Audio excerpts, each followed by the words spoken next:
भगवद गीता के पहले अध्याय का 11वां श्लोक, जिसमें तो इसके पहले वाले अध्याय में दुर्योधन ने अपनी सेना की शक्ति के बारे में बताया था। उसके बाद अपने योद्धाओं से कहते हैं दुर्योधन, सैन्येषु च सर्वेषु यथा भागम अवस्थिता भीष्ममेवाभिरक्षन्तु भवन्तः सर्व एव हि। दुर्योधन ने कहा, अब सभी योद्धाओं से सैन्य व्यूह में अपने अपने मोर्चों पर खड़े रहकर आप सभी भीष्म पितामह को पूरी सहायता दें।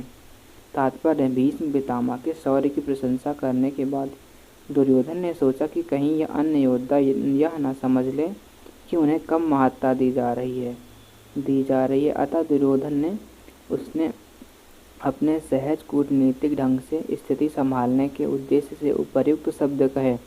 उसने बलपूर्वक कहा कि भीष्म देव निसंदेह महानतम योद्धा हैं, किंतु अब वे वृद्ध हो चुके हैं। अतः प्रत्येक सैनिक को चाहिए कि चारों ओर से उनकी सुरक्षा का विशेष ध्यान रखे। हो सकता है कि वे किसी एक दिशा में युद्ध करने में लग जाएं और शत्रु इस व्यस्तता का लाभ उठा ले। अतः यह आवश्यक है कि अन्य योद्धा मोर्चों पर अपनी स्थिति पर अडिग रहे और शत्रु को व्यूह न तोड़ने दे।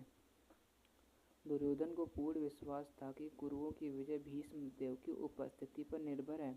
उसे युद्ध में भीष्म देव तथा द्रोणाचार्य के पूर्ण सहयोग की आशा थी, क्योंकि वह अच्छी तरह जानता था कि उन दोनों ने उस समय एक शब्द भी नहीं कहा था जब अर्जुन की पत्नी द्रौपदी को असहाय अवस्था में भरी सभा में नग्न किया जा रहा था, और जब उसने उनसे न्याय की भीख मांगी थी। यह जानते हुए भी कि इन दोनों सेनापतियों के मन में पांडवों के लिए स्नेह था, दुर्योधन को आशा थी कि वे इस स्नेह को उसी तरह त्याग देंगे जिस तरह उन्होंने द्यूत क्रीड़ा के अवसर पर किया था।